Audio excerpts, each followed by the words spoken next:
Welcome to Pastoring on Purpose, the official podcast of the Center for Ministerial Care. Join us for this meaningful conversation led by Dr. Tim Maness and the Ministerial Care team about intentionally navigating the challenges, burdens, and opportunities facing church leaders and their families. We exist because healthy churches depend on healthy ministers. The Center for Ministerial Care. For ministers, for families, for you. Welcome to Pastoring on Purpose. I am the host this week. This is Ryan. I'm normally the producer, but I am here because Tim is on leave this week, enjoying some time for himself. But I am here with the team from the Center of Ministerial Care. I'm joined by Melinda and Donna and Lisa. So welcome. Thank you. Hi. So this week, because we have kind of a unique situation in that, like, we have an all-women panel, we thought, why don't we take a few minutes to just kind of talk about some mental health concerns or myths that women face, or that society has viewed as being, true about how women handle anxiety and stress and things, but that are not actually necessarily always the truth. You won't want to miss this episode. We'll be right back to dig into some myths and fallacies about mental health for women. The Center for Ministerial Care provides professional counseling services for Church of God ministers and their families free of charge. We're here to help with marital or financial stress, burnout, depression, loneliness, grief, or any challenge that you might be facing. If you're a pastor in the Church of God who could benefit from professional, confidential counseling with a Pentecostal perspective, we want to help. Visit ministerialcare.com for more information. Welcome back to Pastoring on Purpose, and we are talking about misconceptions surrounding mental health issues among women, and we are here without Tim, which means we are actually flying without an actual medical professional. But we do have actual professional women. I am that. So we just want to point out that, obviously we are talking about these opinions and the female perspective and personal experiences. We are not necessarily this week giving out medical advice. So let's go ahead and dig in. There's one of these notes says, if you are a female, or if you have a female in your life, this episode may be something you'll want to listen to. So, all right, well, let's go ahead and get started. First of all, is there anything any of you want to say just in general about anxiety and stress as a woman? Well, I would just like to say that it is definitely a real thing, and it's nothing to be ashamed of. And if you are having any concerns about your mental health in any way, or your emotions are just extremely overwhelming to you, that just please never, ever feel like you're a weak person if you have to seek out help for it. And that's actually the very first myth that we're going to talk about is mental health issues are a sign of weakness. One of the biggest misunderstandings about mental health is this idea that having anxiety or depression means that you are weak. And that's not necessarily it's just not true. It's never true, really. Mental health challenges can affect everyone. I have a friend who went through a really hard time and had to face, do I do medicine? Do I not do medicine? Do I counseling? What do I do? But then the statement came up, but I'm the mom. I have to be the strong one. Right. I can't let my kids see that I'm the weak one. I'm the weak link. And I just had to say that is inaccurate information.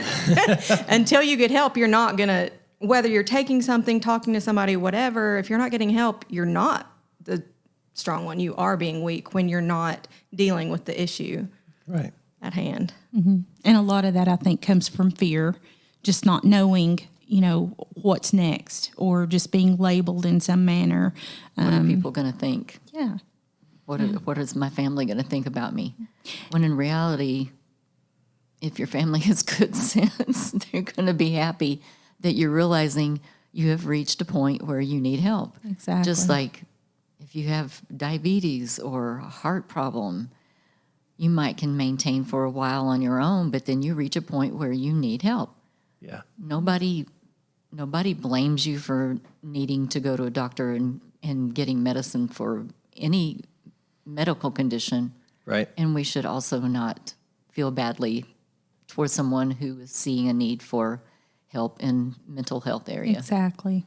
As a pastor's wife, did that role ever play a part in this idea or the stress of about getting help? Did you ever think, well, if I ask for help, is that going to make my husband, the pastor, appear like he has a weak wife or weak in general? Like, is that something that is an experience that sometimes women in the church might have? I think at one point I may have. Now there's a whole new mindset. This has been many years ago, way younger than I am now. But that may have been, what is the church going to think? Are they going to use it against him? Or, Right. That kind of thing. Well, and the Definitely. age-old thing that we face in ministry of it makes it look like I'm not leaning on God or I'm not Christian enough, I'm not spiritual enough, Right. Right. when that's not true. Yeah. Not at all. Well, we need to realize that, yes, we ask God for help. Yes, definitely. But there is a point where he has given this knowledge to medical and mental health professionals to help us. We do what we can. They do what they can. God does the rest. But we have to do what he has given us. Yes, keep praying. Don't stop. Don't let your relationship with him suffer because of this. But don't feel like you have to be in a box. Right. Does the idea of feeling like this could be a sign of weakness, does that just add more stress and more anxiety to what you're experiencing? It could, for sure. Definitely. I know for me, it did in a sense of I have worked in years past in several different types of doctors' offices. And I do know that there have been occasions where a patient would come in and some of the employees might make a comment about like, oh, it's so-and-so again. They're always here, things like that. And for myself, I didn't fear that, but I feared having to sit and try to explain to my practitioner exactly what I was feeling. And I think there was a lot of fear in that. Number one, would she really believe, what I was saying? And would she take the time to consider all of those symptoms and prescribe the right medication Right. and not just something that, just to kind of pacify me or, but I think that is the key thing is if you are in a situation where you do have to go and talk about your issues with a medical professional, you have to use you have to be very aware as to whether they are being very sincere, really listening to you, not just brushing you off, getting the right practitioner in whatever manner that you need is the key thing with that. And if you do have the right one, they will calm your fears and they will help you to feel like, hey, this is okay. This is normal. You're not abnormal. You're not one in a million. This is life and it's okay. So I know there's that fear because I felt it.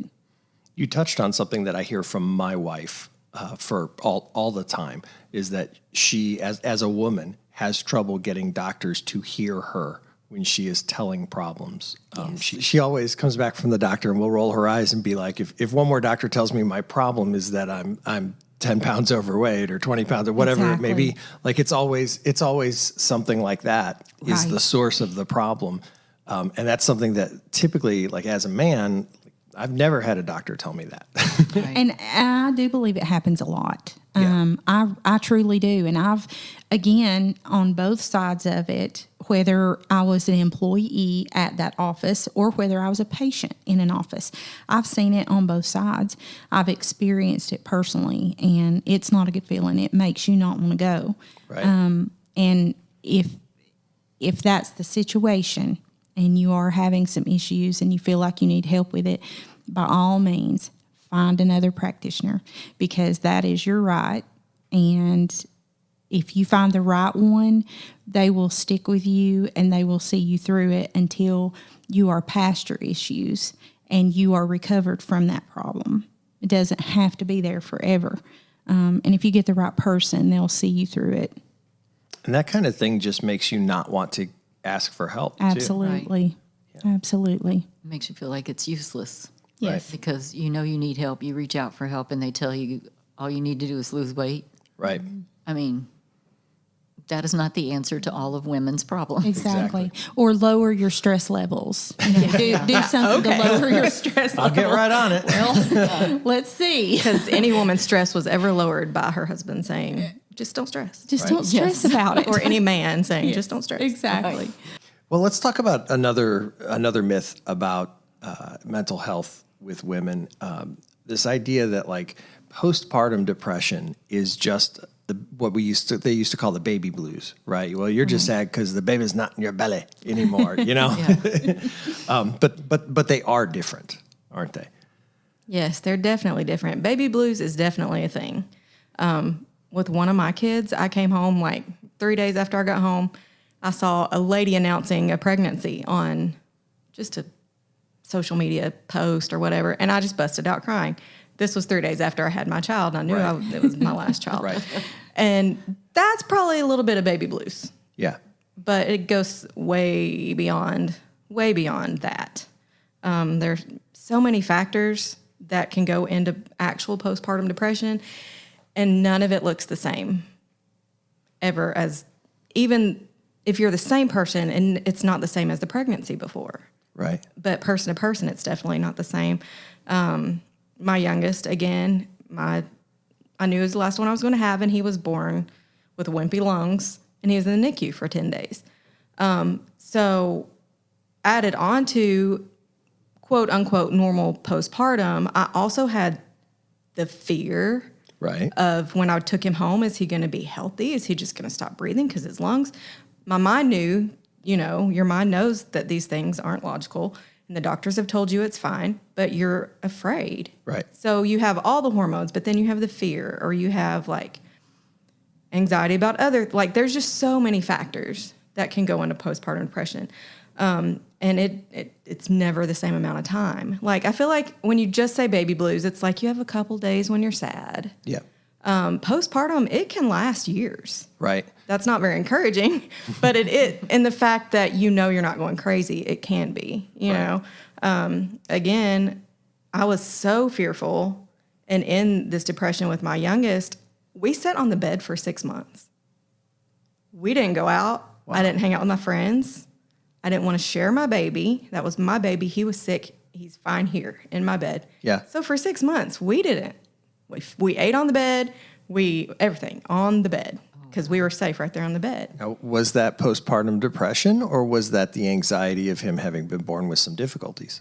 Yeah. It was both. It was both. Yeah. No, So that's what I'm saying. Like, I think postpartum, it's kind of like a blanket term Right. for all of those things, because they all just feed into it, Sure. I feel like. Now, you said your youngest, so you've given birth. You had given birth before. 3, yes. Okay. And it kind of got worse every time. Right. I think with the first one, the excitement outweighed Sure. the sadness, quote unquote. And I was covered up with visitors and all that kind of stuff. So it kind of hides that, and it went away fairly fast. The second time, it was a little bit worse. By the third time, there's 10 years between my first and my youngest. So, it's a lot of age, a lot of stuff in there. Life is different. It's different. Yeah. So, yeah, it was definitely different every time. And I think that's an important thing to note, though.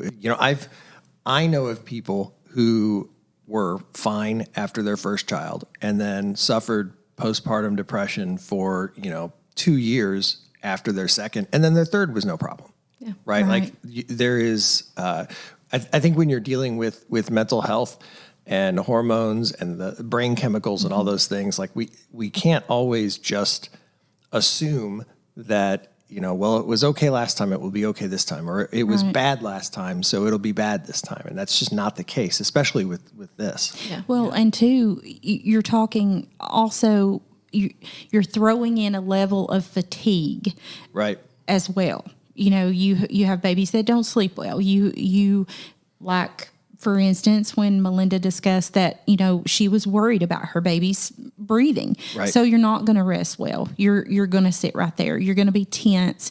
You're not going to rest properly. You're probably not going to eat properly. You're not going to take care of yourself properly because everything is focused on that baby.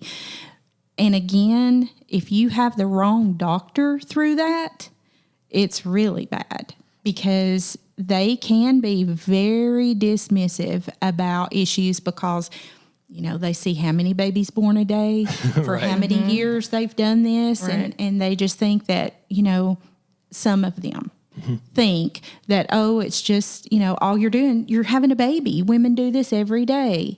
Right. Okay. So you have one then. Right. It's just, our bodies are so complex. Yeah. And our hormones are so complex. And having a baby is hard on a body. Yes. It is not a simple No. process, No. And then you throw in 2 or 3 more years of age when you have that next child, or Right. 10 years of age, and the fatigue level is different. Yeah.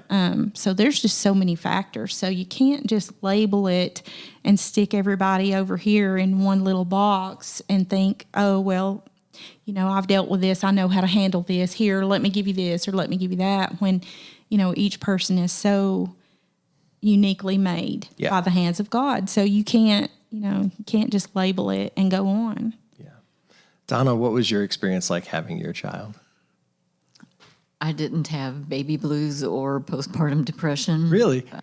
I was 30 when Chris was born, and so I think maybe that had something to do with it. I Right. don't know. But I don't remember having any issues at all except the thrill of bringing her home. Sure. She didn't.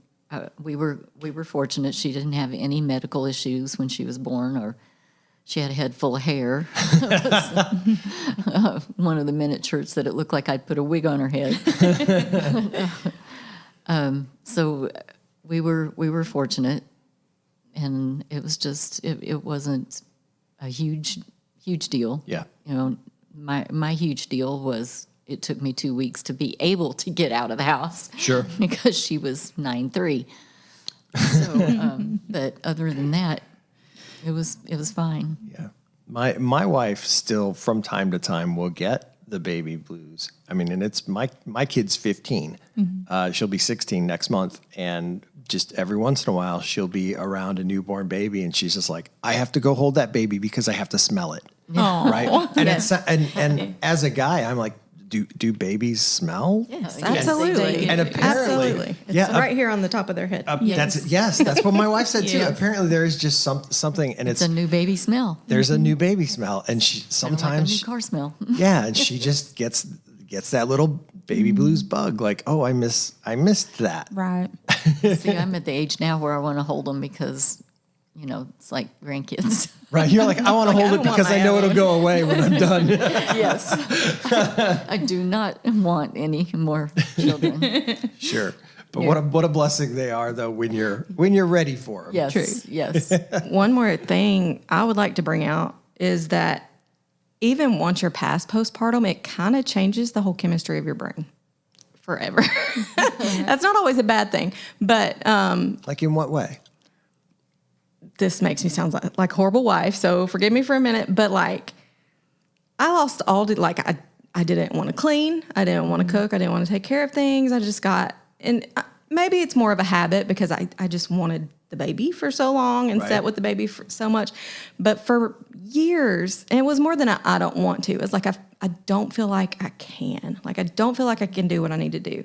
And then at some point, he just turned 10 in March, by the way. A couple years ago, I was like, I wasn't like this before. It has to like have some correlation. Yeah, Like the chemistry in my brain has changed. I don't understand how to function like I used to. And then at that point, I was like, okay, well, what work needs to be done Yeah. to, get some of that back? But it makes sense that everything would change. I mean, I know one of my best friends, his wife was, her favorite food in the whole universe was fettuccine Alfredo, right? And she could eat that every meal and would, if it was on a menu, that's what she would order. And then she had a baby and to this day can't stand the taste of fettuccine Alfredo, right? And it wasn't, I mean, she ate it while she was pregnant. It was just once she had that baby, now it just tastes gross to her. Well, if it can change your taste buds, it's changing Absolutely. everything. Yes, I was that way absolutely. with bologna. What's that? I was that way with bologna. Really? You liked it I before? could eat And bologna sandwiches. Pregnant with Chris, I could eat bologna sandwiches. After she was born, to this day, I don't know that I have eaten bologna. It's weird. Yeah. And I have thought about that a lot, but it's something definitely changed. right.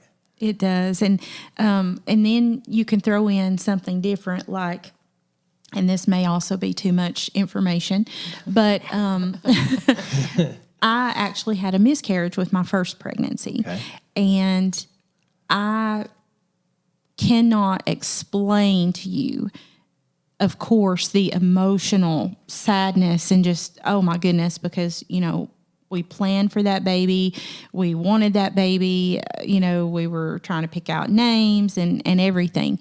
But I think that, for me, I believe that God knew what I could and could not handle. And so it was a situation where I never actually got to see a baby. But the physical pain that I felt going through that miscarriage was extreme. It was hours of pain, and it was intense pain. I had 2 children after that, and I can tell you that as far as my physical pain, that was some of the worst. So that played in effect for the weeks after that miscarriage. Right. Physically, it really did a number on me. And so when it was time to plan for another baby, you have all that fear come back. Right. It And really affects your anxiety about the next one. It creates so much fear. Should I lift that? Is that going to be okay? Should I, is this going to hurt me climbing into the vehicle? Is it, just everything. Right. Everything, you have all that fear. And then you build yourself up and think, okay, if I had that much pain with the miscarriage, Is what giving is birth gonna labor be going to worse, be right? like? And so, but I ended up having to have C-sections with my children. And what I can tell you is that I was a different person after that surgery. I have never felt so tired, and I don't feel like I ever got back to my normal self. Like as far as my my energy, I couldn't hold out to do things like I used to. I could work for a little while in the house or whatever, and I would just be so exhausted. And I don't remember ever getting back to my normal feeling of energy and just being able to do the things I wanted to do. Yeah. So you have all these different factors, and it just puts the amount of fatigue on you that you just can't explain to anybody else. So the housekeeping and the laundry and the shopping and everything in between just takes everything you have. Yeah. And so if you're in a position where you don't, you can't get it all done, you have to do the things you can do. And, house cleaning just has to go by the wayside if it has to. Mm-hmm. You have to do what you feel like you can do. And hopefully you have people in your life that can help. I was lucky. I had sisters. I had my mom at that time, and, they would help just like it was nothing, but Right. A lot of people don't have that. You can't feel guilty about it. If you would like to help support the Center for Ministerial Care continue its mission of serving those who so faithfully serve all of us, We encourage you to like us on Facebook, subscribe to this podcast, and share it with others. You can also visit our website at ministerialcare.com and click the donate button to make a contribution that directly benefits our services.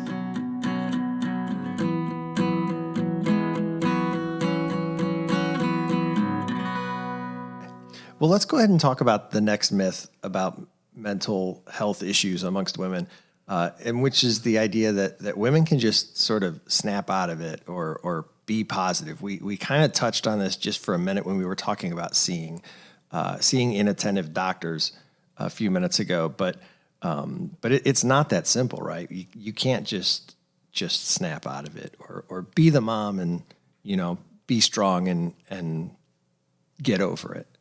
Absolutely not. It does not work that way. You can't fool your mind. I know for myself, what I've recently experienced with my anxiety, I wouldn't say so much depression. I feel like mine was all anxiety. But I can tell you that, I would try to wake up and think, okay, I can do this. I'm not going to let this rule my day. It'll be all right. And 5 minutes later, you're uncontrollably crying. Now, with my situation, there was an event that happened that caused this sadness, and it was something that I just could not get away from. It was in every aspect of my life. And I would come to work, and actually it was my safe place because I felt okay, here at work. But work is kind of a second life for right, for sure, folks, right? Right. And, we've said before, this is just really a healing place to be. Right. This office at Ministerial Care and the building, if any of you have ever been lucky enough to come inside, there is just a peace and a spirit about it. So it is very healing, to be. But you cannot control when a wave of sadness comes across and you start thinking about it, whatever your situation is, you start thinking about it. You can tell yourself, no, I'm not going to let this happen, but your emotions are still there. You can't really suppress that. Yeah. And if you try to, then, within a few minutes, it's just this uncontrollable crying. You can't function, you can't think, and, you just can't proceed with what you need to do. So at that point, you just have to, you can't just snap out of it. Yeah. You can pray through it. Your friends, your coworkers can pray for you, and you need that. And I don't know what I would have done had I not worked with the people that I work with, because they are my family. They are godly people. They are prayer warriors, and I needed all that. But you can't just snap out of it. And so if somebody's telling you to snap out of it, how does that make you feel when somebody tells you that? Walk away. If somebody tells you to snap out of it, that is not someone that you need to be listening to right at that moment. And there are some things you can do, and this is not a cure, but this is to help you get to a better place.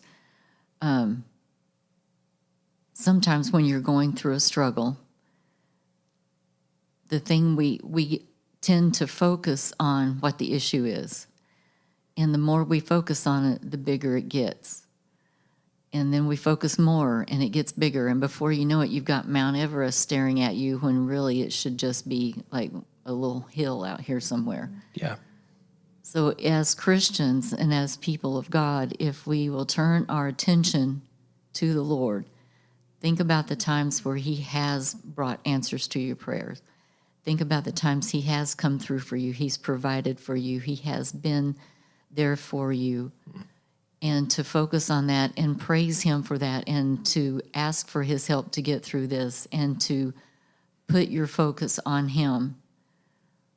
While you may be at a point where this is bigger than that and you need the help, but this will help get you there.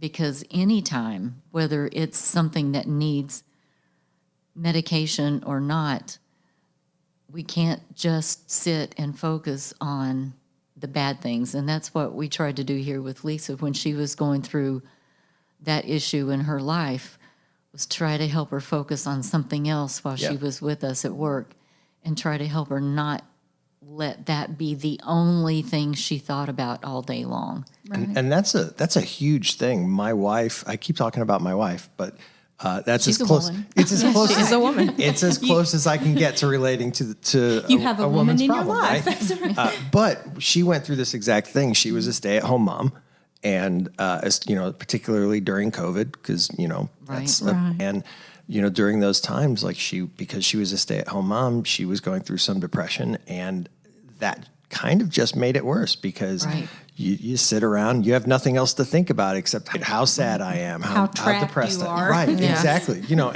And the truth was, like, she wasn't trapped. She could do whatever she wanted. She had a vehicle. They could get in it, right. But just when you have to fill your time a little bit to that can help. Right.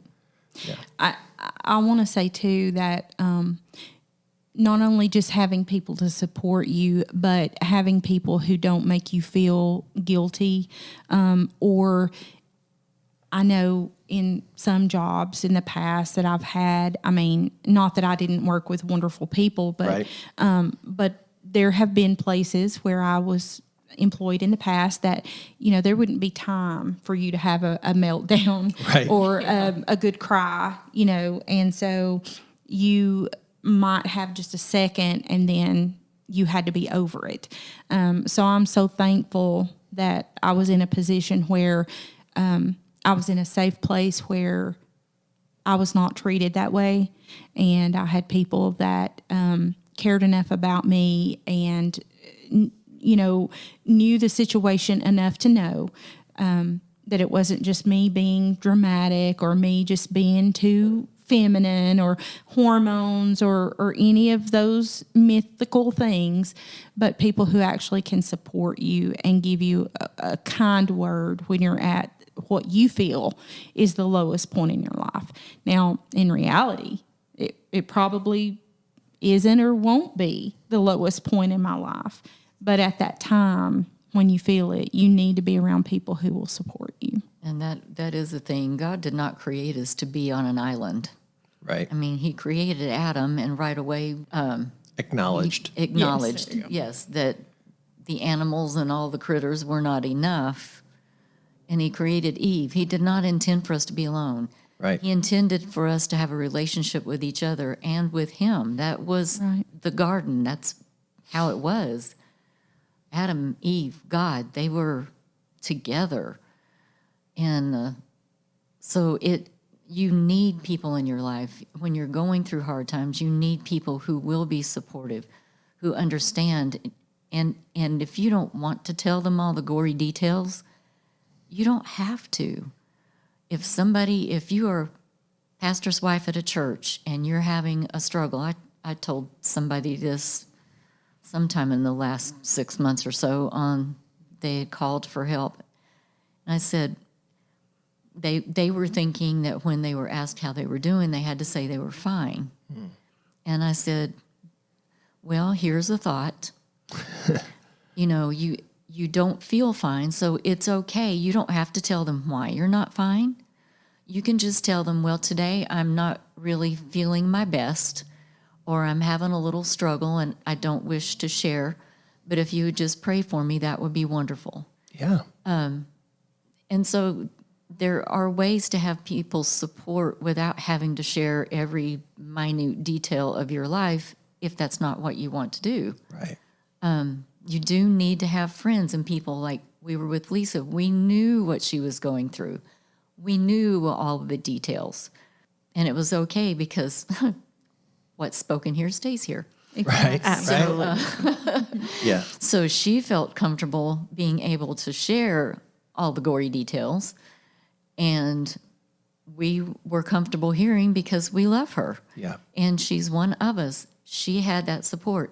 There, you can find someone in your life, and if you can't, reach out, please, and find someone. If you feel like you've shared enough with your husband and your best friend that they're turning a deaf ear, that's when you might need to find a counselor Right. because that's their job.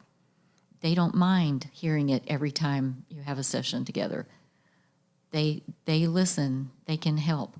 So you've got to have that good support system, and Absolutely. just being positive is not the answer. It's not the only thing.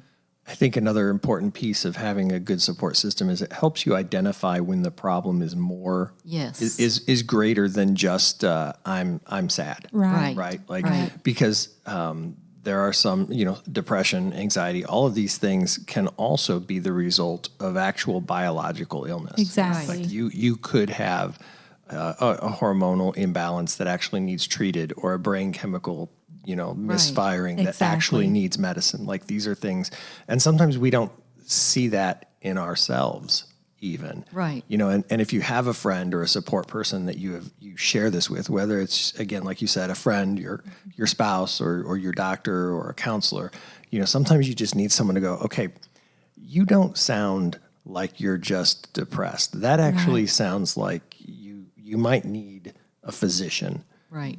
And I think it's important. It's important sometimes to have sounding boards. We write off our own health a Right. lot. Yes. All of us do. I agree. Yes. Yeah. But one thing too to remember is that there are a lot of conditions, as you were saying, Ryan, the ones where there could be like a chemical imbalance and things like that. A lot of different things can cause chemical imbalances. Right. Lots of things can cause that. But those are things where you have to have a provider or practitioner that will do testing, an actual medical panel, and find out what really is going on. Some things can't be just diagnosed by talking to someone. There are actual tests that have to be done, and so we can't stress enough the importance of seeking out professional help when things get too far and you know that you have to have help. And getting help is not a sign of weakness. Exactly. It's taking control of the problems that you're Exactly. having. Yes. Yeah, it's a sign of strength. Yes. I agree. I mean, if you have a really bad leak in your plumbing in your house and you are not a plumber, what do? Well, I make a mess. You find out who knows a good plumber, you call them and you let them fix it. Yes. It's the same with us.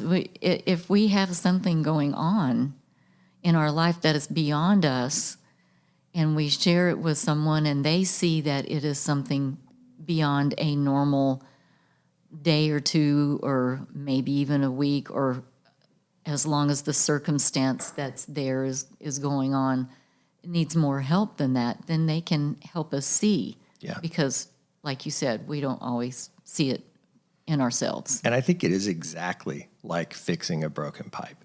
Because first I go, well, this is my pipe that's broken. Can I fix it? Can I just get a bucket? Can I just put some tape on it? Can I fix it? Maybe I'll ignore the dripping for a while. And it'll be Right. much cheaper And it'll if be I can fun. fix it myself. But then maybe I've got a support group and I call a friend and I'm like, hey, you had a plumbing problem once. Like, what do you think of this? And sometimes your friend will say, I think you need to call someone. That's more than just a drip. Right. Right. And then you call someone. So, I mean, I actually think the metaphor is really, really accurate. So Thank you. you should work in Every mental now and health. then, every now and then, I have a really good idea. I think that's probably really where we want to end up, is for folks who are listening to remember that there are other conditions greater than just depression and anxiety. And depression and anxiety can be very serious as well. But there's also bipolar disorder, schizophrenia, eating disorders. There are a lot of things that can be problematic for folks. Right. And the important thing is that people get help. Whether you call the Center for Ministerial Care, or you call a local professional, or talk to your own doctor, or start with your friends, but just get help somewhere. Yes. And just know that not all of these conditions are lifelong. You can recover from most of these, at least several of them. after a period of time. So it's not something that's going to go with you throughout your life.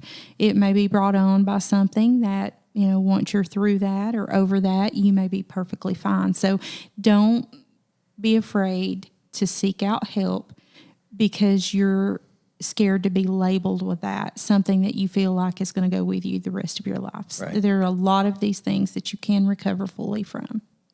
And your life is different every day. As we get older, as we have different experiences, as our jobs change, as our, we go from not being a parent to being a parent, like all of these things are all things that have effects on us. And just because you were fine before, it does not always mean that you're going to be fine going forward or that you're fine now. But it also, in the same respect, doesn't mean that you won't be fine tomorrow. Right. Absolutely. Right. Or that you can't be fine again. Right. The main point is take action. Like, Yes. you don't have to stay in it. Seek help. Absolutely pray. Talk to your friends. Have them pray. You have to take action. You just can't be like, this is the way it is. It's just the way it is. Don't try. This is my life. Don't try to just do it yourself. Yeah. So Don't just take think action. You have to carry it by yourself. And don't let fear keep you so low that you're afraid to reach out. It's one small step, and then once you take that step, you're going to be okay. Hope next time we get together, Tim will be back. But until then, on behalf of myself and Melinda and Donna and Lisa, we hope that you stay healthy and do the things that you need to do. And until then, we'll talk to you next time on Pastoring on Purpose. God bless.